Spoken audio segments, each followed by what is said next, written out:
the Aro Benaiah Show.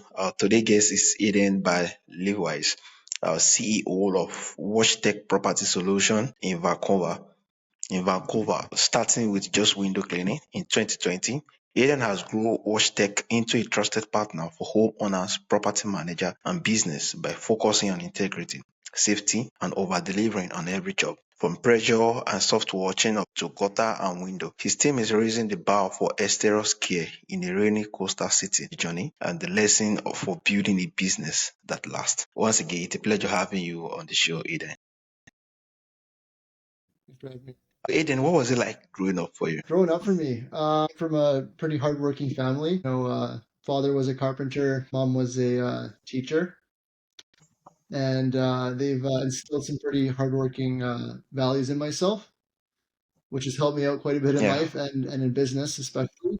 Yeah, growing up in Vancouver, played a lot of sports growing up, so I'm quite competitive, which has again helped me with business. Yeah. Before launching, you had a hands-on experience, which is carpentry. How did that experience shape the way you handle work and your work ethic? How did that experience shaping what you do today in respect of your cleaning? That's a good question. So my whole family is in carpentry. So as a young kid, I've always been pretty hands-on, and I from a young age I've pretty much been on a job site, learning um, specifically how homes function, right? So from the foundation to the final build, I've been able to see the process of how a home is made, and so by understanding, how homes function, uh, surprisingly, that's carried over to exterior cleaning because, I'm able to really um, create a process that is efficient and will not damage someone's Yeah. property, right? So whether it's gutter cleaning or cleaning siding or windows, I'm able to look at things a bit differently than other cleaning companies might, and so my approach might be a bit different to that. Yeah, and I've always been, taught to, I guess, do things uh, with high quality, right? And that carries over to cleaning. Wow, that was really amazing. So starting with window cleaning, what was the turning point that made you expand into full external care service?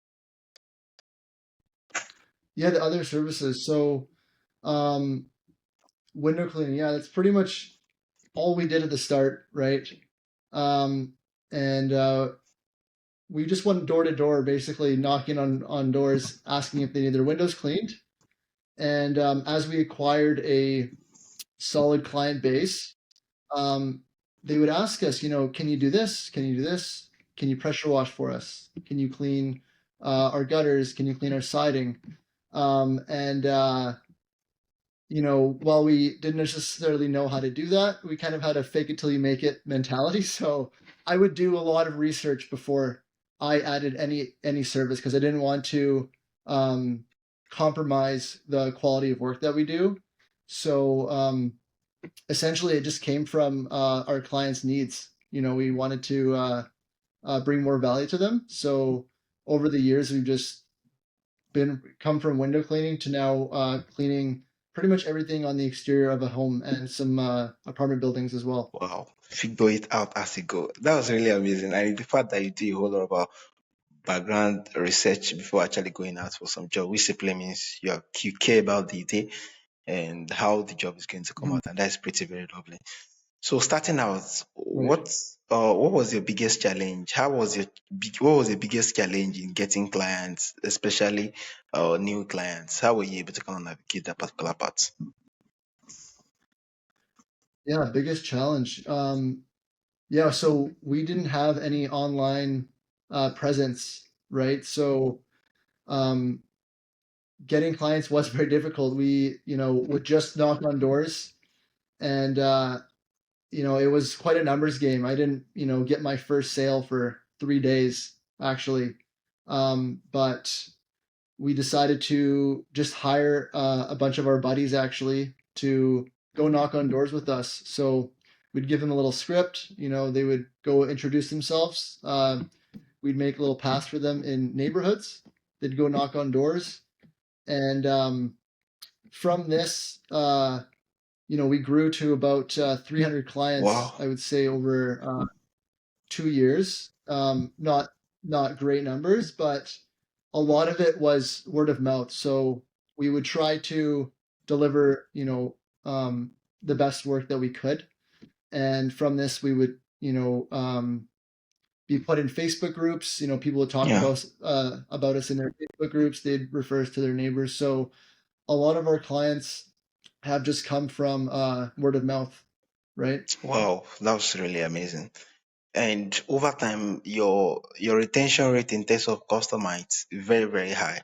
What system do you actually put in place that make customer come in year in and year out throughout the year? How were you able to kind of figure that out? Oh yeah, client retention. So one thing that I have been doing is trying to interact with the client myself face to face. Even though I'm not always there now because we have a small team Yeah. behind us, I'll always try to follow up with the client and keep that personal connection. So there's no disconnect between me, the owner, and the client himself, right? Rather than just sending one of my technicians out there. So I would say just making a personal connection with each client has been really helpful. Again, and then following up with them after each job is completed, making sure that they're fully satisfied with the work before we ask for payment. Um, yeah, and another thing is, we're human, we make mistakes. Um, I would say having integrity, right? Making things right with them. Um, whether maybe you've messed something up, but as long as you make things right, they'll come back, and that sticks with them quite a bit. So yeah, we have some lifelong clients, I think, now. Wow, that's pretty amazing. It's the fact that you push towards customer satisfaction, which is very key in building Mhm. businesses that last and that have high retention rates. Um, you emphasize the full client journey, uh, from your first call to follow up. Can you actually break down what that look like in practice?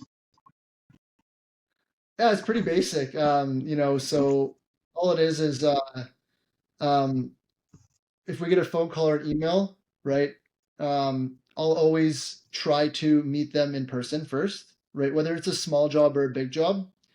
While it might not be worth my time initially if it's a very small window cleaning job, uh, I think it's important to go meet them face to face, and really ask what their needs are, what their expectation is, um, you know, and from there, the client really appreciates the fact that I, make the time to come out and meet them.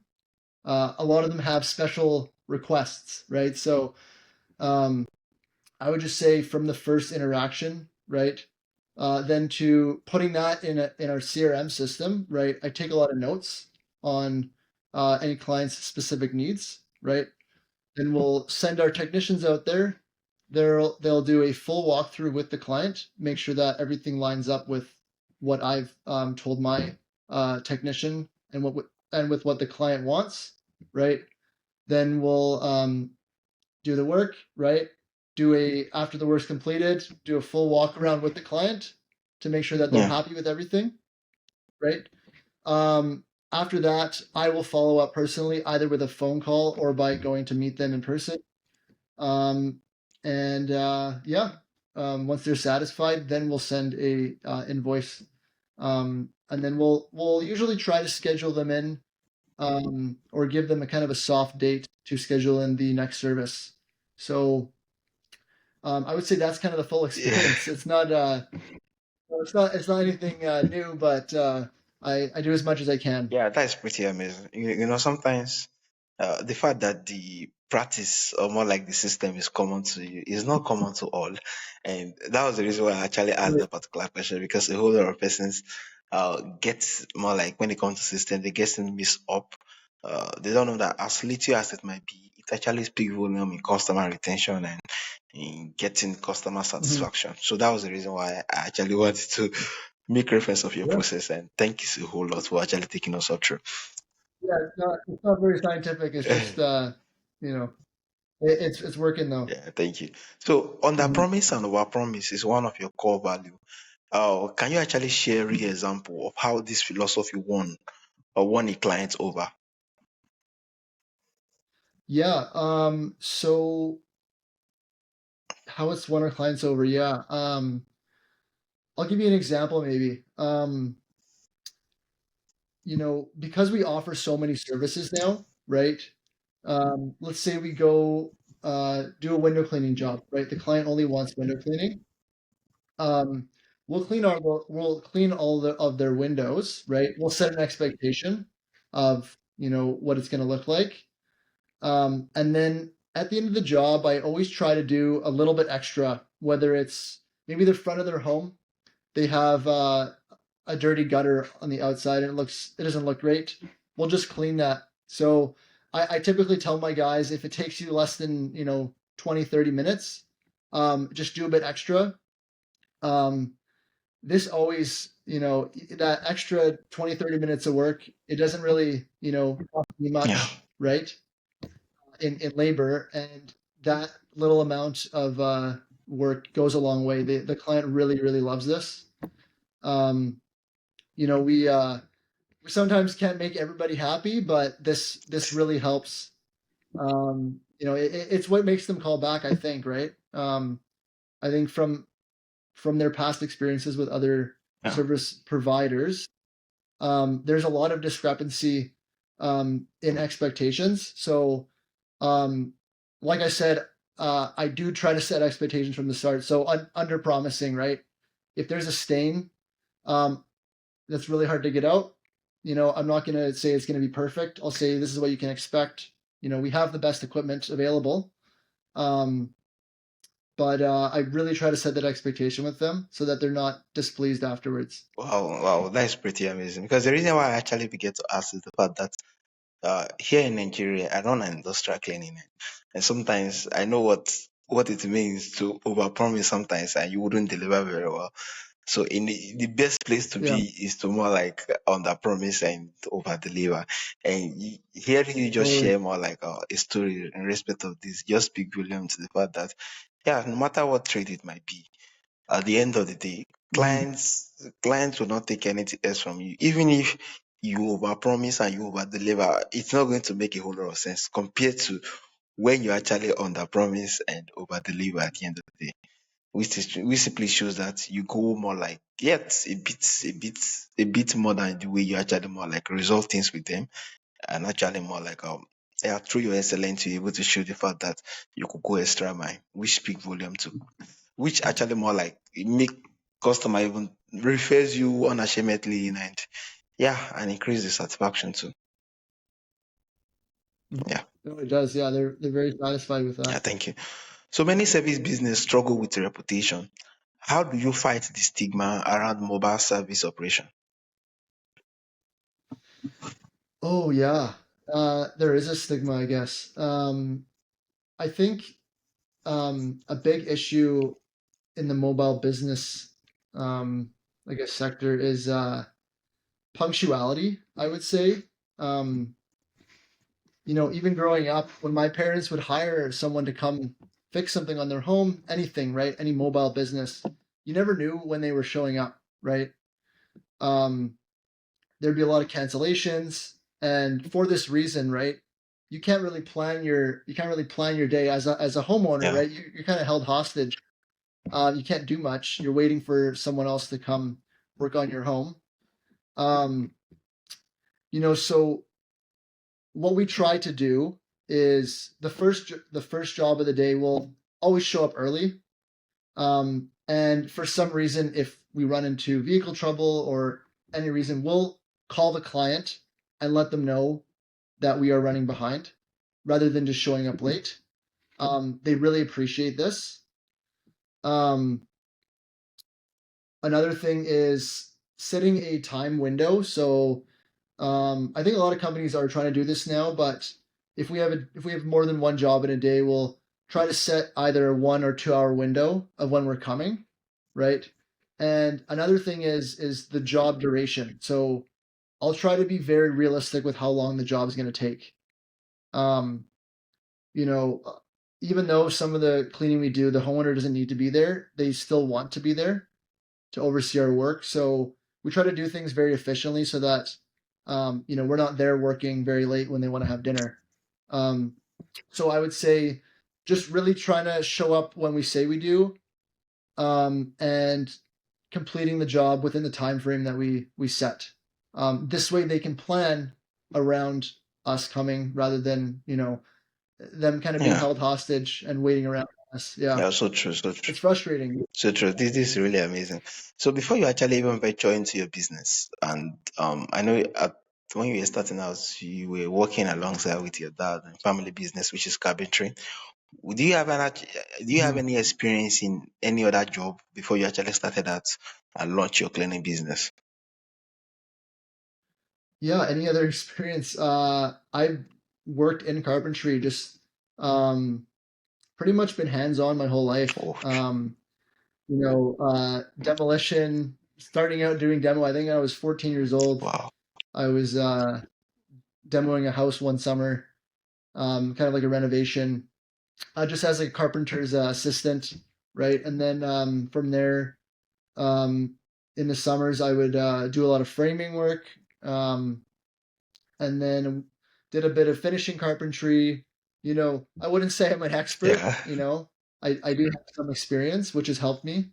But I have been very hands-on, right? Just doing multiple different labor jobs. And I think I have a bit of experience serving. So there's your customer service part. Wow. Other than that, yeah, uh, that's pretty much my job experience, I would say. Wow. That's really amazing. Thank you, Ida. So, what is the most common mistake homeowner or property manager make when it comes to exterior care in Vancouver? Sorry, could you say the question Yeah, again? I said more like, what is the most common mistake homeowner or property managers make with exterior care in currently in your particular location? Um, what is Sorry, one, could you say the last part of that again? Yeah, what I is couldn't the understand most that. common mistake homeowner or property manager? What mistake they make when it comes to exterior care in currently in your area? Um, what is a mistake that they make when it comes to hiring and cleaning? Um, Caught a mistake, yeah, I would say is maybe not vetting the company enough, right? Um, there's so many companies out there, um, and for this reason, um, uh, sorry, I'm trying Yeah, to I think you formulate didn't this get the here. question. I was saying more like Yeah, I think over time you have worked with a whole lot of customer base, and sometimes you see how they manage their property. You see, you have seen how they actually more like do their exteriors, take care of it, and everything. My question is more like, what is the common mistake you see them make? Why actually taking care of their exteriors? Being that from the oh, standpoint, well, yes, why they are taking care of their exteriors before you actually even come around to do the work for them and everything. Over time, you'd have seen some common, oh, yep, yeah, common yeah. mistakes. Oh, okay, that they make as homeowners. Yeah, so um, I would say one big thing is pressure washing. When homeowners try to clean something themselves, they can do a lot of damage to their home, right? So I would say just a big mistake is using too much pressure when cleaning something on their own, like kind of like a DIY Yeah. project. Um, Another thing is if they're trying to clean their windows using pressure on glass, um, where the seams are especially, they can get damaged, right? They're weatherproofed, and so if you use too much pressure on around the seams, you can damage your windows, which is not good. Um, and then when it comes to gutter cleaning, I would say not doing a thorough enough job. Checking the downspouts is important as well, right? Um, yeah, you'll find a lot of homeowners will just kind of hop up on their roof and grab whatever they can find in the gutters, but there's some things that are not Yeah. visible that could be in the actual gutter system. So yeah, those are some pretty common Yeah, mistakes, I would thank say. you, thank you. So, soft washing is often misunderstood. Can you explain what is it, and what it matters compared to pressure washing? Soft washing. Yeah, so soft washing is a method of cleaning, essentially utilizing chemicals and a tiny bit of agitation with water, mainly. So um, the process is essentially just applying chemical to a surface, right? And using water to rinse off that chemical. Kind of the same way, you do soft washing every day when you clean a pot, for Yeah, example, right? You put some Dawn dish soap in there. You might let it soak for a bit, and then you don't need to scrub it very hard, right? Imagine just trying to scrub a pan without any soap, right? It's gonna be very hard. You need a lot of pressure. So soft washing essentially is just using chemicals to help you out. Um, and it's important. This method is important because certain uh, surfaces can't handle a lot of pressure, right?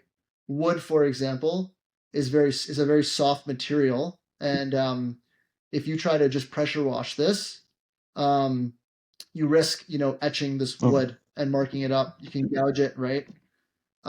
So anytime you have a material that could get damaged by pressure, soft washing can be utilized. Yeah, yeah. Thank you, Eden.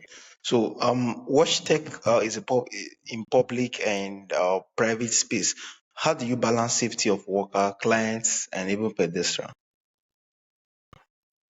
How do I balance my work life No, no, balance? no. More like how did you balance safety of worker, clients, and Oh, pedestrian? right. Yes.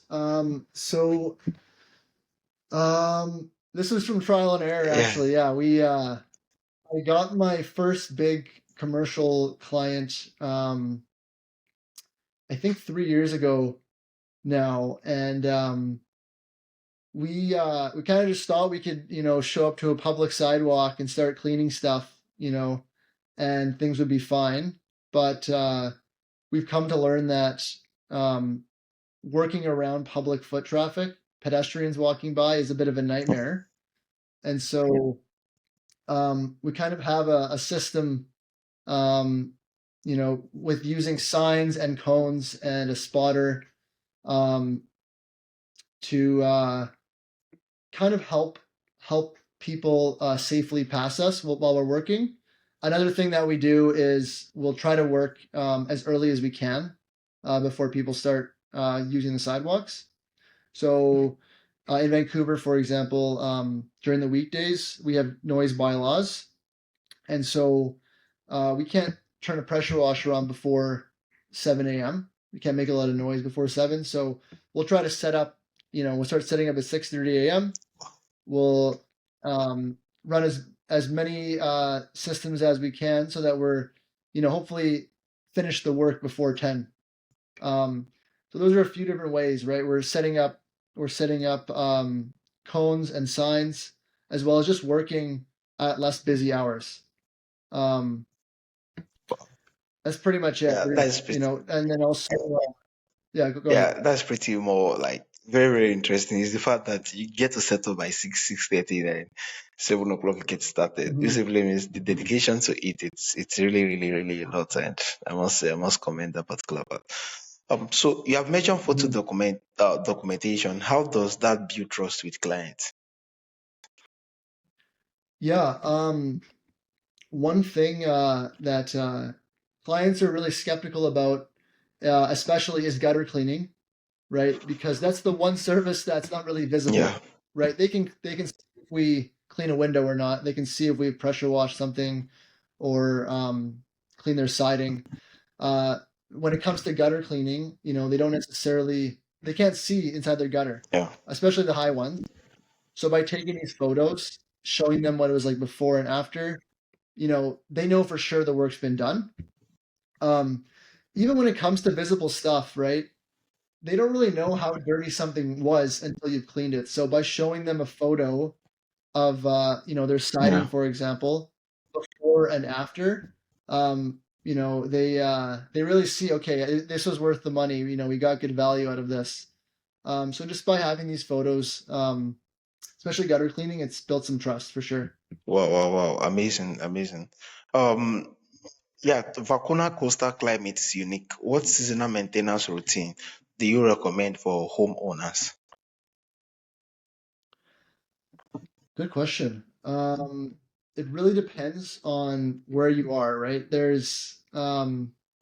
We service, Vancouver as well as surrounding Yeah, cities. So I would say the worst kind of climate is North Vancouver and West Vancouver. If have a house that's surrounded by a lot of trees, you're not getting much sunlight.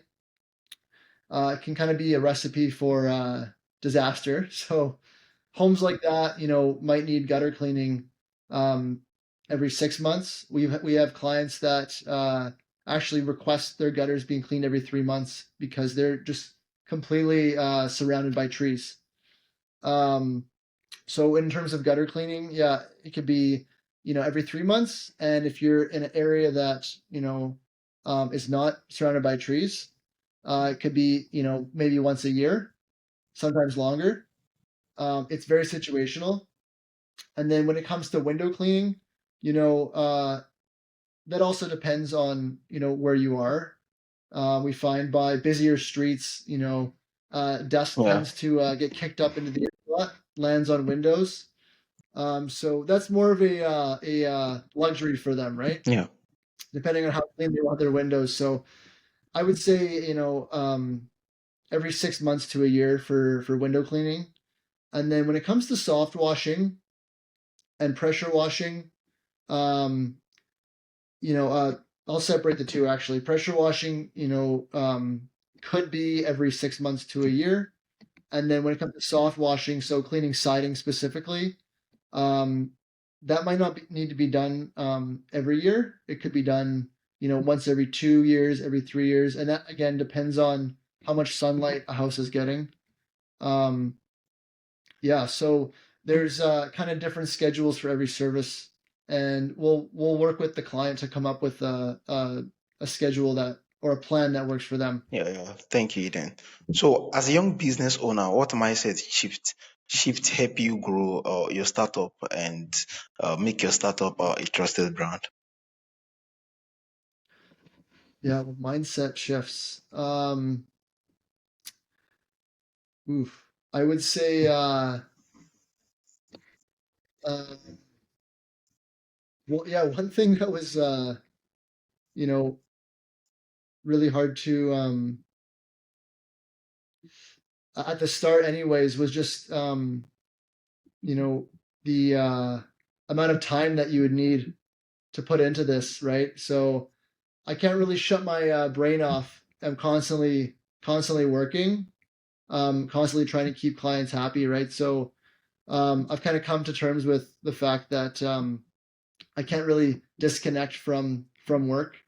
We get calls after hours. I got clients messaging me 24/7, and so I'm just really kind of accepting that fate that I'm going to be working long hours.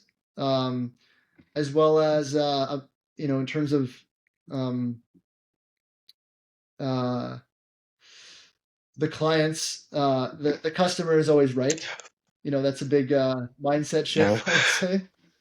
You know, it's never worth arguing with them. I'm usually um, pretty easygoing with them. Luckily, I haven't had any bad clients really. I've had pretty positive wow. experiences. But I think one thing that's important is that the customer is always right. And just having that mentality has really helped me grow, I would say. Yeah. Yeah, amazing. Thank you for that. So, what advice will you give to someone now starting their own contracting or property maintenance service? What advice would I give? Yeah, I would say, yeah, be prepared to, do a lot of work and do your research, you know, um, really try to build a personal connection with each client. That's helped me, anyways. Um, a lot of our demographic, anyways, is a bit older, right? It's very expensive to own a home in Vancouver. It takes a little bit of time to get there. So, um, people love the human interaction still, even though our world's turning very digital. I would just say try to keep things as, authentic as you can. So building a personal connection with each client has helped me. I know this isn't possible for a lot of businesses because you have so many Yeah. clients, but when you're starting out, it really helps because getting referrals is huge. Um, it really, can slingshot your business. There's a compounding effect when you get a referral, even from one client. So, yeah, just trying to build a personal connection with each client has been helpful. Wow, wow, amazing, amazing. Thank you for that, Eden. So you have scaled quickly while keeping quality high. What lessons have you learned about growth without losing your standard? Um, could you say the question one more Said time? you have scaled this current service business you are doing so quickly, well, with high quality. What lessons have Right. you learned about growth without losing your standard? Yeah. Um, so one thing, for example, would be with soft washing. Um, this was a service that I was a bit hesitant to add because it involves using Yeah. chemicals. And so before we started offering this to clients, um, there was a big trial period. I would do a lot of testing on small areas of homes, not charging much for it, and just tons of research, asking other companies, a lot of other uh, businesses are willing to help you, right? A lot of owners are actually very friendly. There's communities out there, so joining Facebook groups to ask questions. I would say watching YouTube videos. There's a lot of helpful tools out there. So by doing this research before just going out to do the work, we've been able to keep our standard of quality up pretty high. Wow, amazing, amazing. Thanks a whole lot for this. And it's the fact that you make reference of your interaction with the clients and that's from company that actually help you maintaining standard and yeah, knowing what to use part time. It's pretty amazing that having a community yeah it cannot be left out when it comes to running such kind of a service business that require high technicality. Yeah, thank you. Mhm. So looking ahead, what is next for WashTech and what bigger vision are you working towards? Yeah, what's the bigger vision? So I would say we're still, a fairly small company. I would like to, grow to a point where we're able to service all of the lower mainland here in the Vancouver area, the Greater Vancouver area, and you know, I want to be able to offer um, more services for clients, giving them more value rather than them having to go to multiple companies. So um, something in the future could be adding interior cleaning, mobile car detailing. So um, that's one thing in terms of Yeah, residential. Now, for our commercial side of our business, so this would be like low-rise buildings here. We're cleaning parking lots, you know, uh, storefront awnings, storefront windows, stuff like that, public sidewalks. There's a lot of new developments in Vancouver, and so we would like to, be kind of the go-to company for this type of building in Vancouver. There's a lot of 4 to 6 story apartment buildings being put up right now, So hopefully that's kind of something in our like in the next 5 years that we can achieve. Amazing. Thank you so much, Eden. So, Eden, tell us more about yourself and how my audience can reach out to you and also do business with you. Yeah. So you can find us at washtechsolution.ca. Right. We have some blogs there. You can do a bit of research and see what we do. We have Instagram and Facebook. That's at WashTech PSI. Um, and yeah, other than that, our business phone number is 604-757-2016. You'll get a hold of me directly, um, and I'll be able to answer any of your questions. Yeah, thank you so much, Eden. Thank you for sharing your journey from starting small business, to building trusted service company that keep Viacom's home and business clean, safe, and looking their best. For our listener, if you want practical tip to see what WashTech is doing, visit the blog at washtechsolution.ca/blog. Until next time, keep building business with integrity and delivering value that once again, thank you, Eden. Thanks,